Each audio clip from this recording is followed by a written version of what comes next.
Hi everyone, and welcome back to my teeny tiny YouTube channel. As I told you guys last time that I'll be reviewing 1984 in my next video, so today I'm here with a brand new original review. So let's get started. The first thing that I want to tell you guys is that George Orwell was not his real name. He was known as Eric Blare, but he used George Orwell as his pen name. 1984 along with Animal Farm are two of his most important and famous works of all time. He was the kind of person who used to write about politics, and he used art as a means, as a medium to write about political ideas and how those ideas and theories, if applied on a society, would affect the human beings. So in this novel, he presented a technically advanced society where fear is used for manipulation and controlling the people, not just their actions and speech, but even their minds. It was one of the most thrilling books that I have ever read. Like, it made me shiver, it made my flesh shiver at times, and there is so much torture. Like, I am used to watching torture, like I'm a huge fan of Game of Thrones, so it's kind of obvious, but here it was mental and it was emotional, so it will just make you shiver out of terror. All his life, Orwell was against any kind of tyranny, so he was fighting against any kind of anti-democratic forces, and we can see the same thing in this novel. So first, let me tell you guys about the setting. It is set after the World Wars, right? And it is set mainly in the present day England. It's kind of the scenario is of a sort that the world is divided into three states, right? Eurasia, East Asia, and Oceania, right? So this story is about Oceania and about a person named Winston Smith. He is actually the protagonist of the story, and we have an evil character, O'Brien, who is like the party member. So the party that is ruling the whole Oceania is divided into three parts. The first part is the inner party members who actually run the whole government system, and they comprise about 2% of the whole population. Then we have the outer party members. It includes the educated class and who work here for them. And then we have the other people, right? The third class is the proletarian class, the working class, and they are considered like animals. So this government is divided into four different portions. One is the Ministry of Truth, one is the Ministry of Love, one is the Ministry of Plenty, and one is the Ministry of Peace. The Ministry of Truth is actually involved with the falsification of the documents, and they change the history, everything that is in the history. They will create human beings that have never existed, and they will vaporize people who are present and who have lived a whole life. So what happens that if anyone deviate from their set path and from their set rules and principles, they would just execute him and torture him, and they would completely vaporize his name and his existence out of the history, which is so terrible. Then we have the Ministry of Love. The Ministry of Love is concerned with the torture and punishment. Then we have the Ministry of Peace, which is concerned with waging wars, and although they are like at constant war with Eurasia and East Asia, so this consistency in war tell us that the war meaning of the war has changed. Like it's not the same thing that we consider it in this day or at the time of the world wars. Because of its consistency, it is no more dangerous. Then we have the Ministry of Plenty, which plans the shortages of food and all that stuff. So if you look at the words that are used for these ministries, you would see that there is some kind of an irony. They are opposite to what they actually do, and that brings us to our next point, that is the newspeak language. So what happens that they have devised a new plan, a new strategy, where they have eradicated so many words from the English dictionary, and they have selected few of them for a new dialect that they launch and implement officially. And they eliminate so many of the words, and the main purpose of elimination of these words is to limit the thought. As we have studied in linguistics that language and thought, they are related to each other. Without language there is no thought. So by decreasing the language, they are actually decreasing the thought and even thought crime. In this newspeak dialect, we have so many different words. For instance, we have face crime, we have doublethink, we have thought crime and all. The people of Oceania are so depressed and are so oppressed that they can't even think for themselves. They are oppressed to the level where they cannot have any love affairs, where they cannot have any relationships. The children, they are turned against their parents, and the parents, they are turned against their children. The husband is turned against their wife and friends, and there is no trust, and it's the air of mistrust, and it is so depressed kind of a society. So if you think about something that is against the party, it means you have committed a crime, and it is known as thought crime in the newspeak dialect. Then if there is some kind of a victory and you do not become happy and you do not feel happy and your expressions, they do not change, then it is also a crime, and it is known as face crime.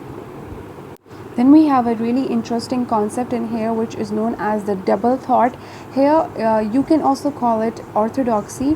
So what happens that they have two different opinions, two different ideas, and two different thoughts, or two different opinions, right? And both of them are completely opposite from each other, yet they believe in both of them, they accept both of them, which is like impossible, because you cannot do that. But they use logic against logic, and that is the main theme that we have in this novel.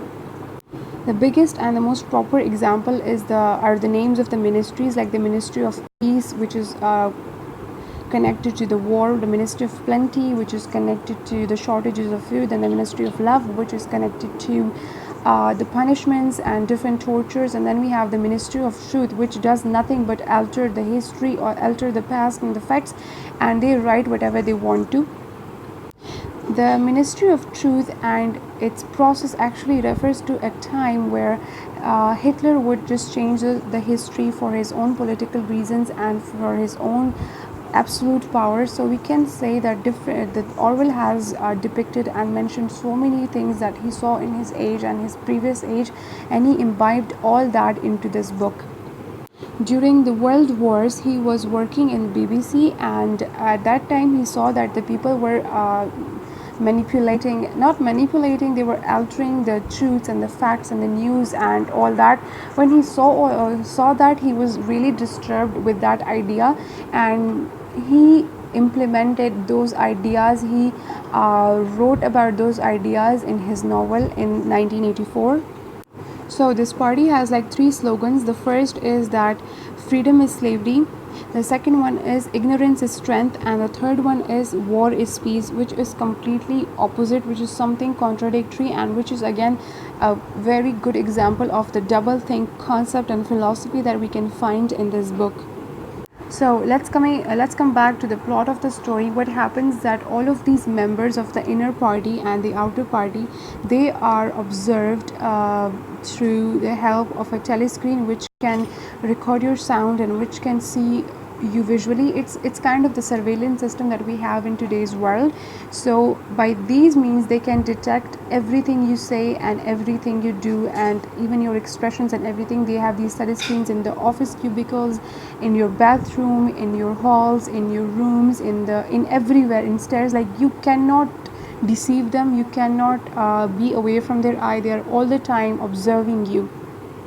Even a slight change of expression can lead you to a horrible death. So this Oceania is heavily policed, and there are 3 types of organizations, you can say, or 3 types of groups or partitions that watch over them. One is the thought police, second is the patrol police, and the third is the telescreen. And through these three things, all of the citizens of with the help of these 3 things, they are controlling the minds, the action, and the speech of all the citizens of Oceania. Apart from this, the children are trained right after their birth to monitor their parents, their family, and report on them if they find anything suspicious about them. So it's a kind of a society where you cannot trust anyone, not even your parents and not even your children. And also, there was no concept of private possession. Everything was under the control of the government that was ruling the proles and the outer party members. I want to tell you guys one more point about the Newspeak dictionary. It is that the main aim of this dictionary was to narrow the range of thought with the end goal of making thought crime literally impossible, since there would be no words to express anti-party sentiments, so there would be no rebellion and the party will be there forever, and no power in the world would be able to conquer or destroy it. And this party is kind of not interested in the well-being of the people. They are just interested in pure power for them is everything. They do not want a happy life, a long life, a prosperous life, or anything that adds to the pleasures of life. All they want is pure power, and they feel like individually they are weak, so when they immerse themselves and join themselves to the party, they become immortal and powerful. To tell you about the intensity of the oppression, even if you talk in your sleep something, even few words against the party or something that is suspicious in nature, they would just arrest you and they would send you to the Ministry of Love and they would torture you to your bones. And I can't tell you how in the end they torture Wilson Smith. So what happens in this story is that Wilson Smith is the protagonist of the story, and he falls in love with this girl named Julia in the Ministry of Truth, and both of them, they develop an affair which is kind of forbidden. You can't even look at each other in the eye. It is such an oppressed society, but they feel rebellious, and it's kind of a rebellion, a personal rebellion. They do not let anybody know, but they develop an affair and they start meeting and doing things and all. They know that what they're doing is wrong and they'll ultimately be caught. So what happens that one day they are caught, and then they are taken to the Ministry of Love and they are given severe punishments. They are starved there for weeks and they are unable to see each other, and he lost about 25 kg of weight in like few weeks. If you want to read this novel, just go for it. There is so much more that I haven't told you guys. Like, there is a whole book. I just told you guys few things so that you'll see if you're interested in it. I want to share with you guys a passage that I really loved, and a passage from which you guys will grasp the idea as to what kind of a novel it is. And before I forget, I want to tell you guys that it's a dystopian novel. Dystopia is actually opposite to utopia, and utopia means a world that is perfect and with goodness and there's nothing wrong in it. So dystopia is kind of opposite to it, and it is a dystopian novel where everything is so bad and worse and creepy. So let me recite to you guys a passage that I really like. I hope it is visible to you guys. Power, it is inflicting pain and humiliation. Power is in tearing human minds to pieces and putting them together again in new shapes of your own choosing.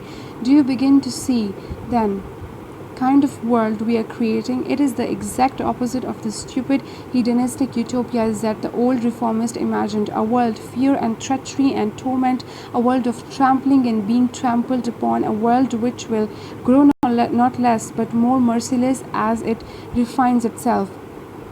Progress in our own world will be progress towards more pain.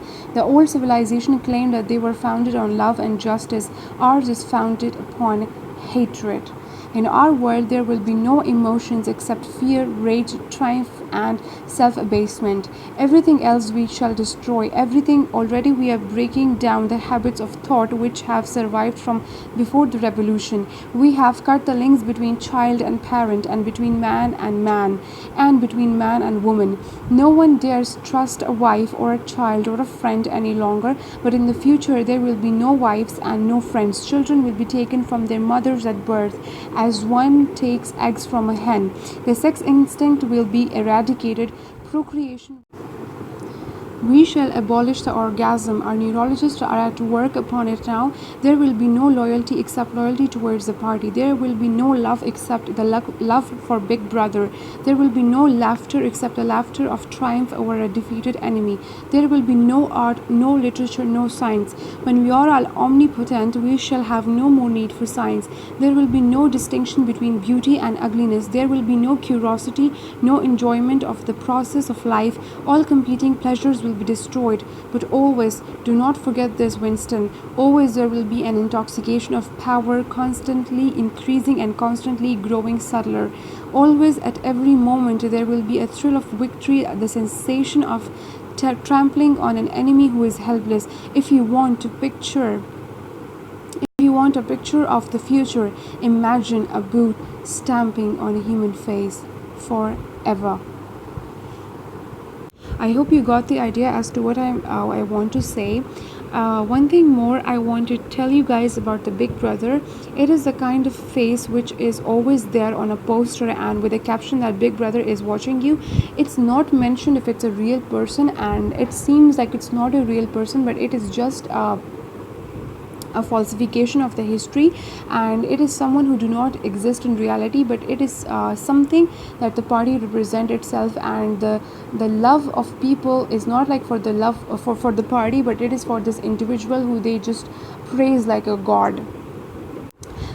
This book took so much of my time because it is a kind of academic and political in nature, and I had to study so many things in order to understand this book completely, because there are so many isms that are mentioned in this book, and before starting this book I had no idea about them, so I had to study that as well. What I do that when I complete a chapter, I go through its analysis and I write these short notes at the end of each chapter, which are really helpful for me because they are really important points. So this is how I study a novel, and this is how I write in my book, neat and clean. Also, I don't want to tell you guys what happens in the end because it's so thrilling. I suggest and I want you guys to just give it a read. It is gonna take some of your time, but it's worth it. It's worth every second, and it's something that I really enjoy. Like, I mostly don't enjoy books that much, but every single word, though it was political, and I am not into politics, but still I loved it, and it was really an amazing book for me. So I would suggest you guys to just go for it and give it a shot if you're free and if you're having time, or if you are interested in politics, because you're going to learn a lot of stuff from it. It also portrays history in so many ways. I forgot to tell you guys that the Big Brother that we have in this novel is actually a fusion of Hitler and Stalin, and they have the same facial features and the resemblance and everything. And this book has like so many things, and I want to discuss everything with you guys, but I feel like if you haven't read it, then you won't understand them. So for that, you have to read it, and if you have already read it, let me know in the comment section so we can have a healthy discussion on it. And one thing more that I want to tell you guys is that inshallah the next book that I'll be reviewing will be Six of Crows. I started reading it today and I'm done with like one chapter. So let's see what happens next. It seems really interesting to me, so stay tuned if you want to see the review for this one. And until then, take care of yourself. Subscribe to my channel if you like my reviews. I know they're too long, but I don't care because I work so hard and I search a lot of things, so you have to watch them. And so see you guys next week. Until then, take care of yourself and Allah Hafiz.